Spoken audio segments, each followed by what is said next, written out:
Merry Rexmas to you, the soccer fan watching this on the internet. I need This to is hang a USfanTV. dinosaur from my tree here. I am Pat. We have Chris in front of a Christmas tree. Say hi, Chris. Christmas. And we also have, let me get this ad running to turn down here. I don't need a Boost Mobile ad there, YouTube.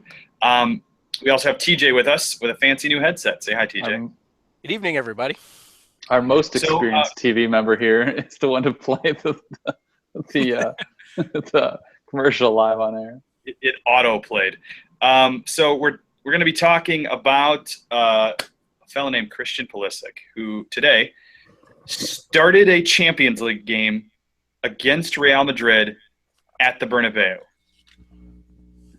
Yeah, that was impressive. He wasn't great. He wasn't bad. He was kind of in between. He held his own. I mean, granted, this is really good competition. But just the fact that we had a dude out there, an American guy, at 18 playing in this match. I think it was Avi Creditor from Sports Illustrated who tweeted something like, previously, the Martin Tyler calling this was previously only reserved for creating your own character in FIFA. But he really did it today. And you know, he didn't score and he wasn't tremendous, but I mean, I just can't believe that we have a guy doing this. It's just at this age, it's fun. Yeah, I mean, if I'm gonna, critique him like, I don't know, an average player, yeah, he was pulled in the 61st or 62nd minute, whatever it was. His passing was good, but other than that, he wasn't. He was. I wouldn't say he wasn't there at all, but he wasn't heavily involved. His one real shot, did he even have a second? I don't even remember one. It's only one real shot. He kind of scuffed and didn't. It should have probably scored, but didn't put it away. Wasn't even a particularly good shot. So, it's nothing to write home about, except that there's our boy. Except that, yeah, he's 18. I mean, who the hell else do we have even playing in these games or coming close to playing in these games? Much less this kid who is a couple months past his 18th birthday. So impressive. Even to say, yeah, it wasn't a great game, he still got a start. And you can give all the caveats that they both qualified. It didn't matter.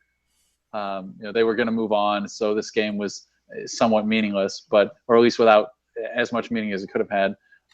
But still, he started against Real Madrid. I mean, this is major stuff.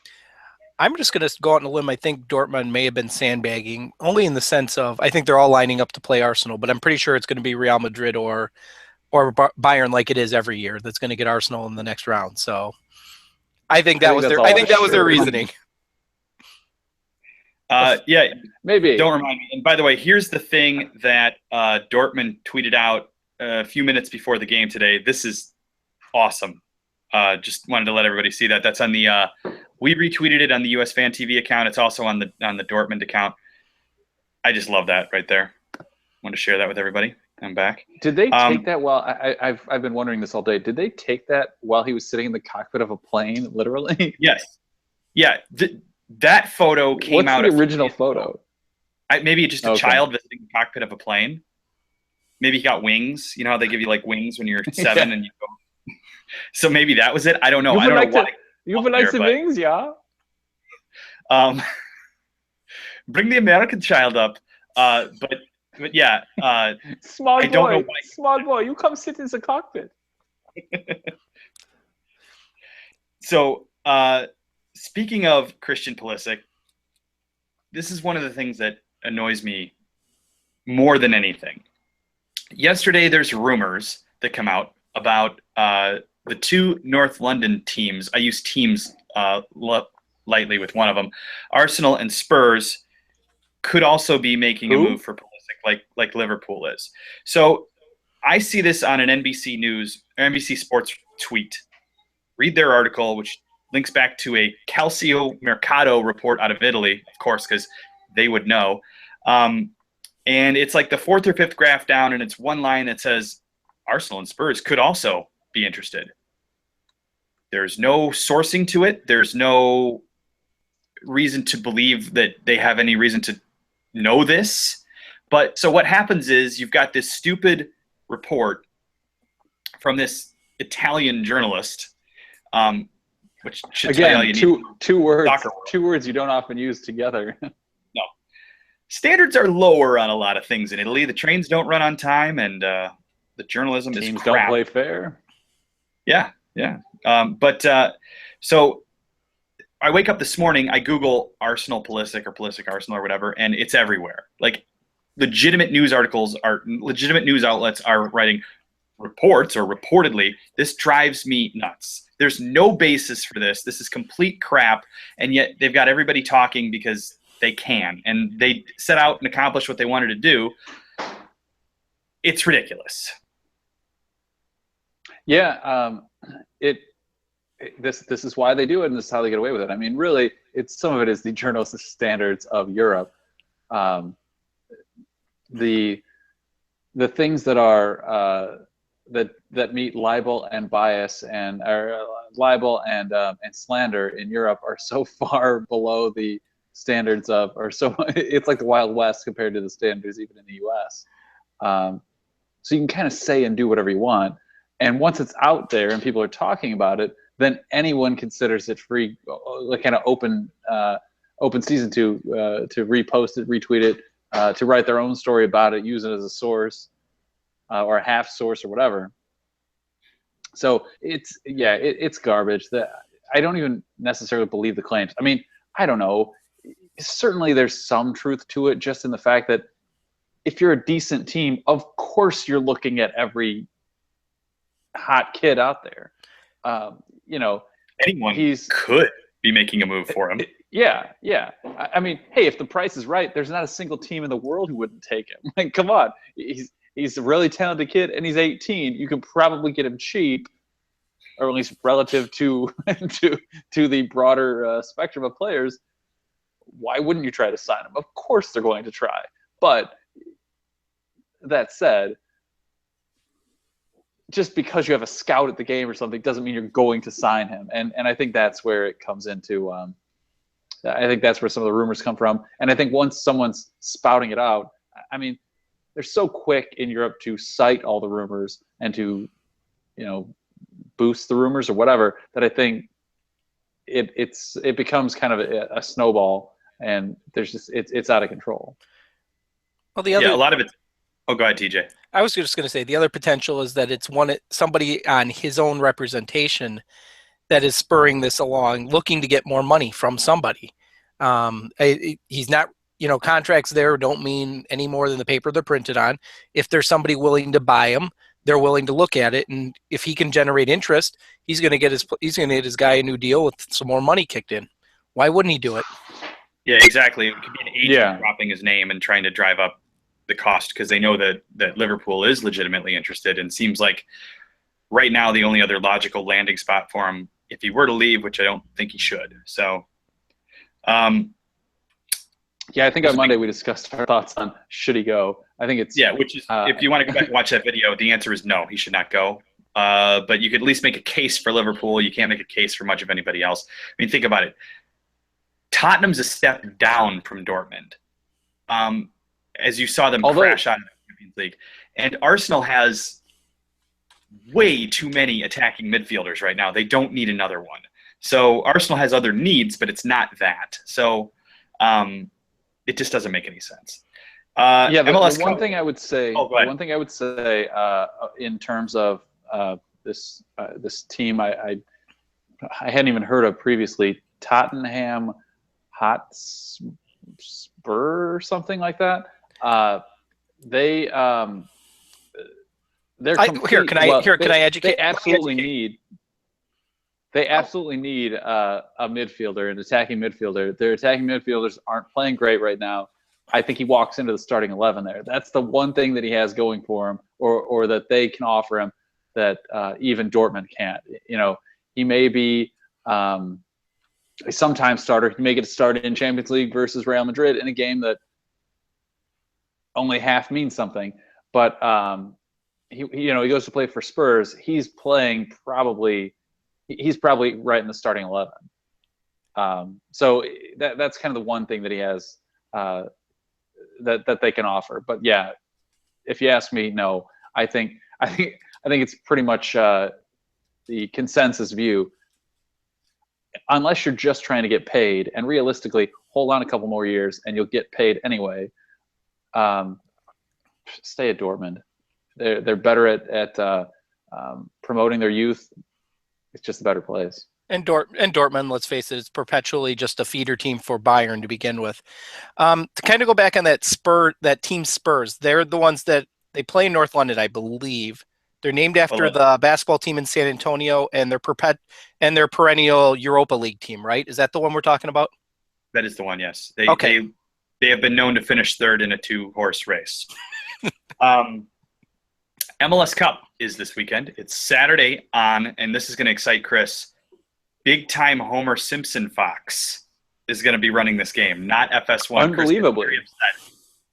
Very upset. I didn't know Fox could run sports on like its actual national broadcast feed unless it was the NFL or NASCAR. I thought they could only. I thought all other sports were relegated to Fox Sports 1 or Fox Sports 2. They had the Cubs on FS1. The Cubs, who were doing baseball numbers that were hadn't been seen in 30 years, and had Lethal Weapon. 408 even. Lethal Weapon is apparently like MacGyver, a TV show now. MacGyver is a TV show again. Lethal Weapon is now a TV show as well on Fox. So again, I'm going to play devil's advocate for a quick second here. To be fair for Fox Sports 1, for Fox they had to put the Cubs there, or else so everybody actually knew it existed. Before then, I'm pretty sure. Exactly. Other than soccer fans, no one knew it really existed to begin with. That's why they put the Copa America there. Technically speaking, and before we get more comments from people who actually think they know more than me about something, I'll That's just everybody. Say, and once in a while it's true, but no, I fully understand why Fox is doing it. Come on, I worked in TV too, I know it, but at the same time, like, give me a break. Sometimes suck it up, put it on your full channel and get the real viewers, and then you advertise for the off channel. You don't send, we're gonna play a 30-year-old movie here instead. I will give them this. But anyway, during the World Series, which was on Big Fox mostly, if not all of it, they were advertising heavily for the match that we shall not speak of in Columbus. So I'll give them that. They're obviously trying to push viewers to their channel because, like here in Chicago, I don't even get FS2. I only get FS1. And so they're trying to grow that, become the next ESPN, and make our cable bills go up even more. But, yeah, so this game pits Toronto FC against the Seattle Sounders. A lot of U.S. guys in this game, so it's very exciting for us. It's also the battle of Tim Hortons versus Starbucks, which I'll give to Tim Hortons any day. Battle of teams that have never won an MLS Cup. Battle of two teams that have never won, two teams that have been known for crashing out after spending a lot of money, and yet they're both here this time. So one of them has to win this thing. What do you guys think? Who's going to take it? Well, I would say, I mean, first I got to say, MLS has to be loving this. I mean, to have it in Portland last year, the crowds in Canada, and that you got the Sounders fans who I'm sure are traveling. I mean, there's a reason the game sold out in 3 minutes. They've got to be eating this up. Like, this is everything they were hoping, they were dreaming of could happen in the last couple of years, basically. But then to have for kind of our audience, or our interest, to have Jordan Morris, Josie Altidore, Michael Bradley all playing in their first big game, they're in a here. You have to say that is that makes it special. Now, despite what they kind of did earlier in the year, I don't think you can count anything there. I mean, discounting even that it was a draw, you look at, there was no Josie, there was no Bradley, Nicholas Rodero. Incredibly different team, yeah. Yeah. Nicholas Ladero, what was he even there yet? I mean, I can't remember. So. He would have been there in like late July, so right. I don't remember if this was before or after the game. But either way, even if he was, it would have just arrived. I can't remember if he played in the game or not. In July, I was certainly focused on other things, not this game. Siggy was still around. Like everything's different. So to some extent, you are looking at a game that's totally new, which raises all kinds of questions. Now, my guess. Well, I'll hold off on a prediction until we've kind of discussed some of the other things. But one of the things I'll say is Josie's form going to continue? Now that's kind of my big question. Like, will Josie look like he did 2 weeks ago? I don't know. What do you guys think? Will he? You think he's going to pull it off? You think he's going to kind of fall back to the mean? What do you think, TJ? I think his form continues. Seattle's defense has been known to be shaky at times. Josie is in great form. He is playing like he should be, which is a man amongst boys right now.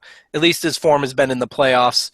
It'd be hard not to go against him. And, and I saw something the other day, or I was listening to something the other day, talking about the Montreal game. And when you can go back and talk about it, and you don't even mention Giovinco, because Josie was that good and Giovinco was really almost irrelevant, that bodes well for Toronto FC. And I see extra time in the making. I guess I'll make my prediction first. I see extra time in the making, but I see a Giovinco goal being the difference. Toronto wins in extra time. Ooh, I like it. I mean, for me, the big key is going to be we saw in that Mexico match, Michael Bradley had a really hard time closing down Gio dos Santos. Will he have the same problem closing down Nicholas Ladero or not? And that to me could be the key of the game here, because if he can close him down and keep it tight, maybe Ladero doesn't send in those crosses, Jordan Morris doesn't come flying in and slam one in, and the crowd and everything, Toronto can do it. But I've got a feeling it's going to be Seattle. Toronto was really impressive the other night, but I've got this feeling it's going to be Seattle. I think extra time as well. I will say 2-1 Seattle. That leaves it to me, I guess. I don't want to cop out here, but I kind of have caveats here. I mean, one, I think if Josie truly looks as good as he did 2 weeks ago, then yeah, I think I'm going 2-1 to Toronto. I think probably both from him. I think Giovinco gets to draw enough attention that it gives Josie the opportunity to operate, to kind of shine. And I think that really gives him the chance to put both the goals away. If he doesn't, then I think Ladero draws enough attention that it gives Jordan Morris the opportunity. I kind of see it as you've got essentially the same players in both cases. It's just kind of who's going to be the star. I think right now Josie is so far above Jordan Morris that the difference between Ladero and Giovinco is kind of negated. If that is the case, I see Seattle taking home. I see Toronto taking home. I'm sorry. If Josie doesn't play that way, if he kind of loses some of the just special abilities that he's had, particularly in that game against Montreal, blows out. Then yeah, his hamstring suddenly like 8 minutes in or something pulls him up lame. Then I'm calling it actually 2-1 Seattle, because I do think Ladero draws enough attention that it gives Jordan Morris the opportunity to shine.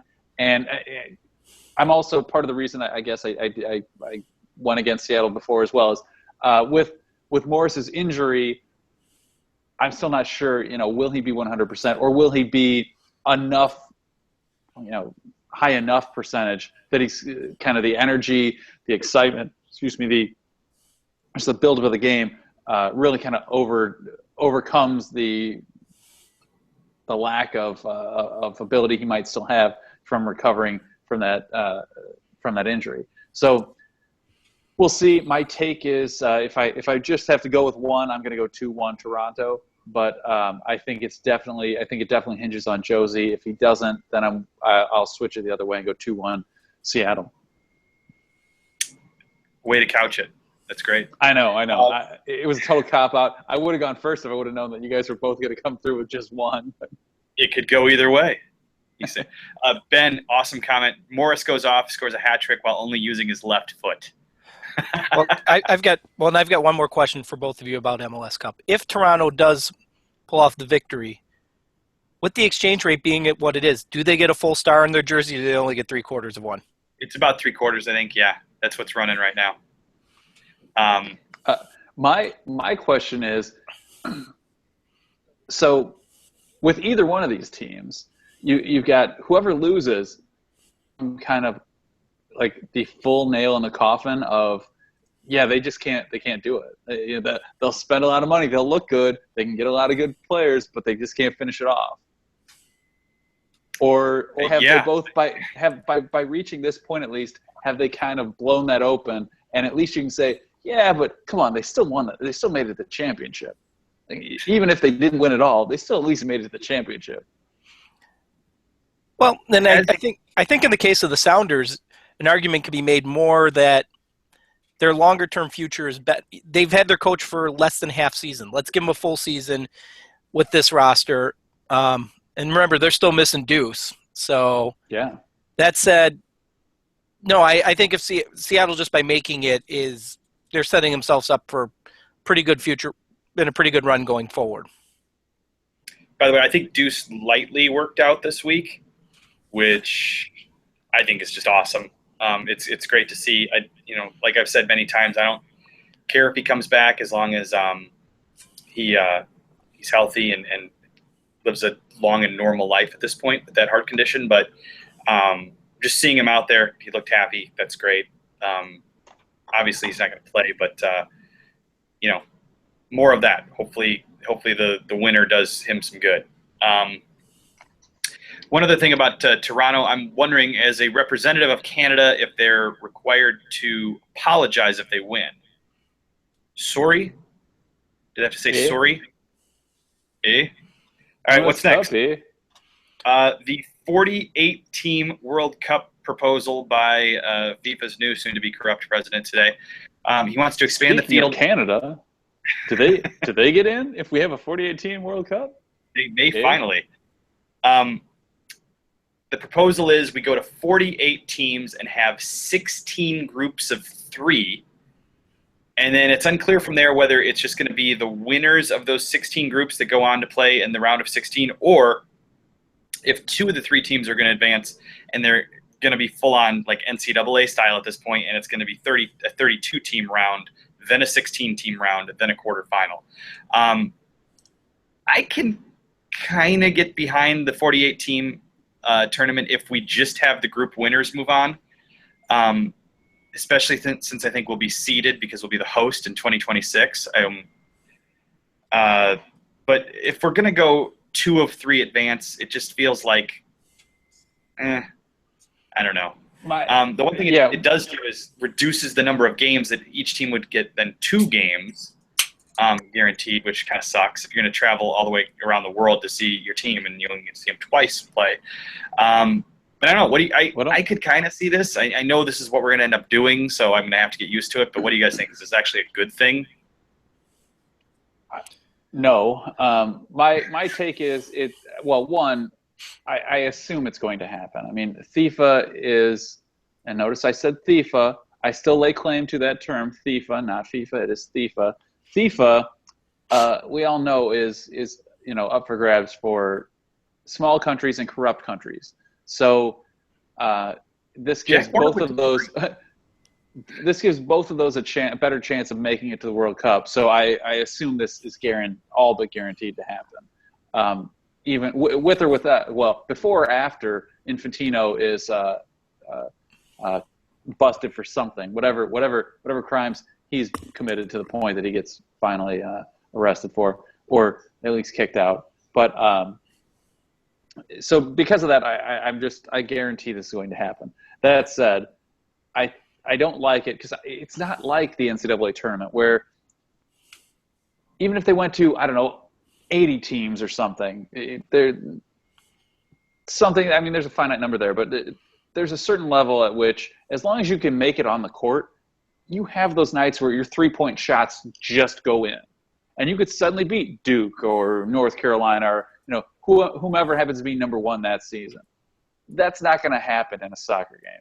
Your 48th team is not going to beat Brazil or Germany or Argentina, whoever's the number one, or you can consider the number one in that tournament.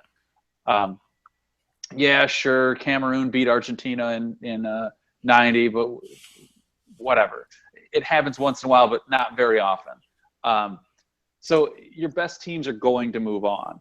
My problem is it makes the opening round all but meaningless, because if 2 of the 3 teams are going to advance anyway, who cares?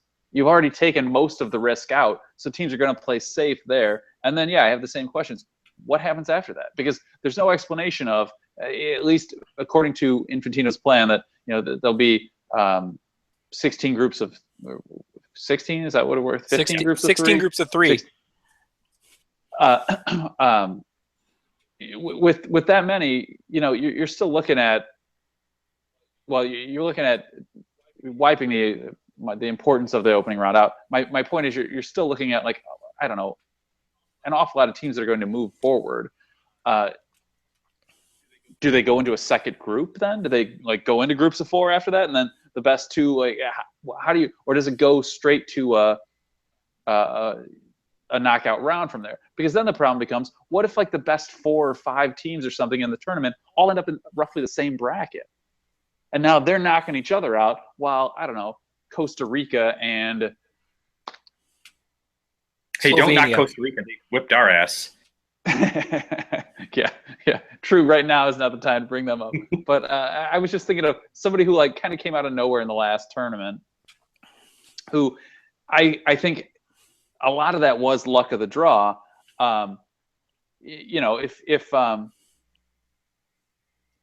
If you have something like that happen, and now they're playing even lower ranked teams, are we really seeing the best competition? Now, some of that can already happen. You can already get 2 or 3 of the best teams all on one side of the bracket anyway.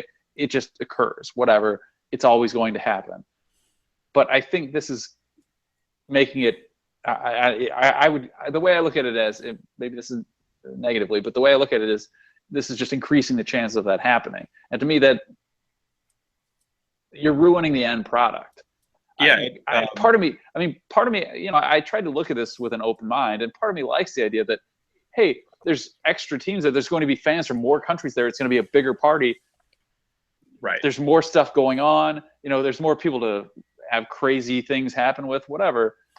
But more hookers from around the world. I think they're full up on those already. But I don't know. I fear that it's lowering the quality of the product, and it's such a good product. I mean, come on, we already know FIFA's the most corrupt sporting organization, if not one of the most corrupt organizations, period, on the face of the earth. And here we are. We know all this is going on. We know that they've given a World Cup to a slave state, or effectively a slave state, who's murdering people, more or less, just to build their stadiums. And yet I'm still going to watch the World Cup. And Russia. So the Soviet Union. Yeah, the Soviet Union bought a World Cup. And they're going to use it to fully bring back the Soviet Union. But, it's not like I'm not going to watch. Not like I don't want to go. So, I saw on Twitter today, somebody said they think this is nothing more than FIFA's way of making sure the U.S. makes the finals, and I thought they've already made that easy enough for them, and if they can't do that, that's their own problem. That said, now let me throw this to you. Instead of doing 2 games or the top 2 teams, what about doing 4 games, and then each team that wins the bracket goes on, round of 16? So only one team comes out of each bracket. I mean, if you're going to do it, make it only one. 4 games instead of 2. That's not bad. That's not bad. It at least makes more sense because I was trying to. I did more. I researched like were there any more explanations of what happens after the opening round, and then I tried to kind of work through the math myself, and oh shit, it just doesn't make any sense. Like, so now you've got now you got 32 teams, and then what? Do we start the way we are now, or do we suddenly go into a 1v32, or do we go? Do you go into a bracket then, and all the teams? It's sort of like Selection Sunday for the NCAA tournament, and now suddenly you get four number ones, and you select them that way. What happens? And without more information, who knows? We can just speculate, but it just seems it just seems foolish to me. Well, and I think to be fair, you're looking for a logical answer. And number one, this is FIFA. That doesn't exist. Number two, you're looking for like the 3 or 4 steps down the road or a logical conclusion. And you say that like they've thought through this completely. They haven't. They see it as a cash grab and nothing more than that. And if they can bring in 16 more teams, especially when it's going to be predominantly probably European, Asian, North American teams, then there's some money to be had, and they will take whatever money they can get. Because, like Chris said, they're all for sale. It's just how much do you want to pay for it? Well, and that's why I'm certain this is going to happen. Because realistically, who's going to vote for this? Because it's not. I assume that all the automatic qualifications are just going. You're going to add like 1 more or 2 more teams per qualification conference. So. Well, I should say, you're going to add like the whatever the math works out to, the equivalent number per each group as the standard. Thank you. Yes, you are correct. So you're already looking at a bunch of small teams in Africa, Asia, CONCACAF, even somewhat in South America. Suddenly looking at they have a chance. I don't think you can necessarily call it in Europe, although maybe Iceland suddenly looks like they have a chance. All those little countries, why is FIFA so corrupt? Because they figured out that we can use our numbers to our advantage. So they're going to look to either give themselves a chance, or the countries that might be just on the outside, the Soviet Union. They want to buy their way in. They're going to go pay all those countries to just vote for them because, hey, now we're guaranteed to make it. Even if all of our games get shut down because our fans are so racist that we're not allowed to play in front of anyone. Well, Crew HD says he wants to keep it at 32. And Angelic says, and this is a great point here, not a good idea. Look at the Euros. He's right. This last Euro tournament, except for Iceland, was the most boring I can remember. I was going to say it was pretty much a shit show. Yeah, and it was just watered down. It was better when it was smaller, and I'm afraid that this would be the same case with the World Cup. And I don't want anything to screw up the World Cup. It may be run by corrupt crooks, but it's the greatest thing that there is. So they sure put on a good show. They might be thieves. They might be borderline murderers and rapists, but. Borderline might even be underselling it. Might be an understatement, but they sure produce a good product.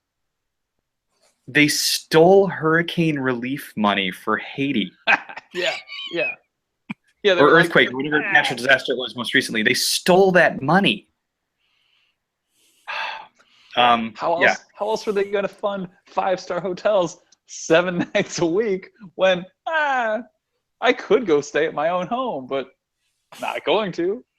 And yet every year I give them the $60 for the new PlayStation game, and whatever cut of that they get, I'm directly contributing to these people and their Swiss hotels and helicopters and caviar and whatever else they need. And now you don't even get a disc to go with it. No, I just download it because children can't pop that out and break it if it's downloaded. That's my theory. The Cosmos. Do we want to talk about this real quick? TJ, why don't you bring us up to speed and let us know what's going on with NASL, USL, and the Cosmos shit show. The Cosmos shit show. It's Cosmos. The last I've heard is they are essentially out of business. They're done. They are looking at new owners, but they're definitely not going to be playing in 2017. All players are released from contract. The next one is Indy 11. They are rumored to be going to USL along with, I believe, Carolina is being looked at. Pretty much all the viable franchises. They're being looked at by USL. And I know you two saw this, but I'll just to bring everybody up to speed. USSF did delay whether they're going to give USL second division sanctioning or an NASL third or nothing. And I think what they're doing is just waiting for everything to play itself out to see which teams are going to go to USL first. And then from there, they will probably look at giving USL D2 sanctioning. I believe USL is also still looking at San Francisco. The only team that seems solid that I haven't heard anything about going to USL is FC Edmonton. I don't know what they're doing. I don't know what their plans are. Rumors they may go dark for a year in anticipation of the Canadian Premier League, which is due to start next year. However, when you're only drawing 2,000 a game, you really can't afford to go dark for a year.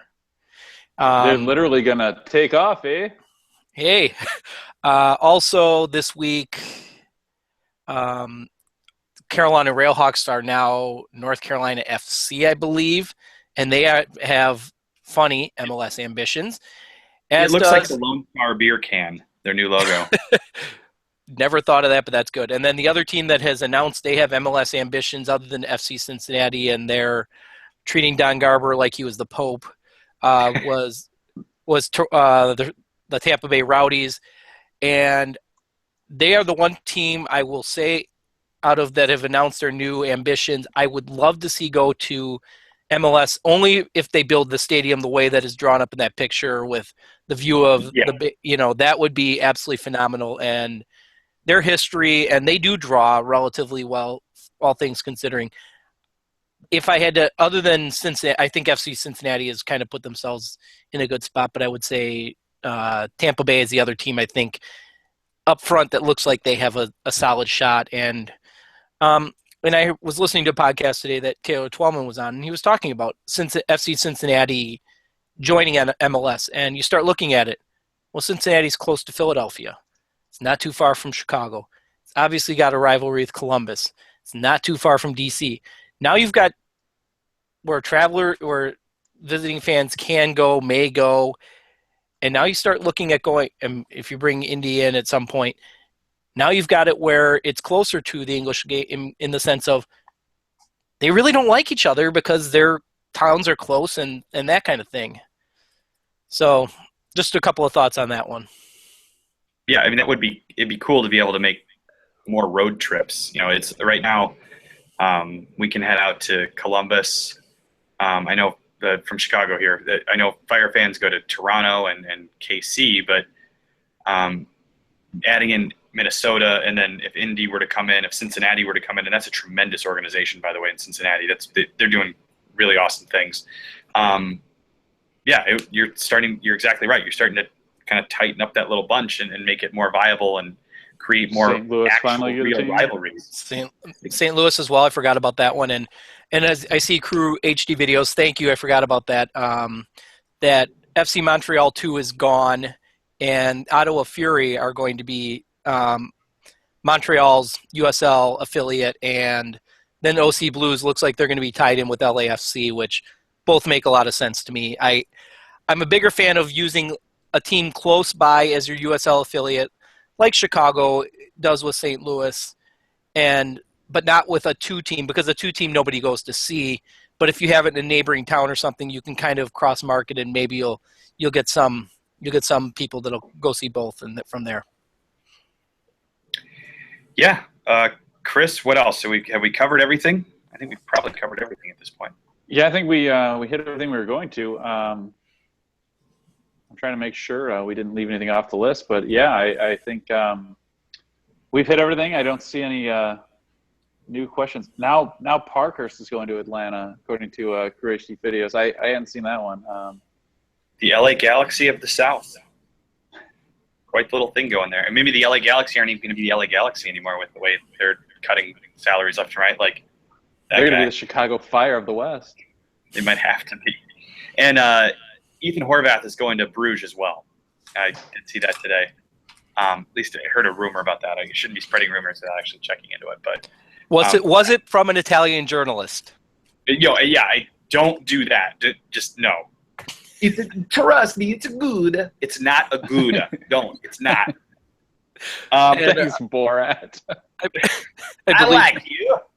I believe Kurt D'Onofrio is going to be the new LA Galaxy coach, and what was the other thing with that is Bruce Arena is not bringing is bringing his LA Galaxy staff on with him. He's not bringing Tab Ramos on. Tab's staying with the under 23s and his technical director of the youth or whatever he's doing currently. So I saw that as well. All right. Well, thanks for tuning in. This is USfanTV. We appreciate you joining us. We do this every Monday and Wednesday night, unless, I don't know, the internet goes out or something like that, like it did last Wednesday. But the plan is every Monday and Wednesday. So tune in, send us your questions, shoot us your questions on Twitter. That's at USfanTV.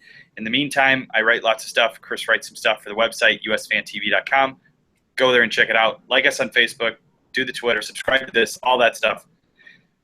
Just do it all. We want to feel special. Chris, any final words? Do you do any final words? No, I was just going to say thanks, everybody. Thanks for letting humoring me for another week.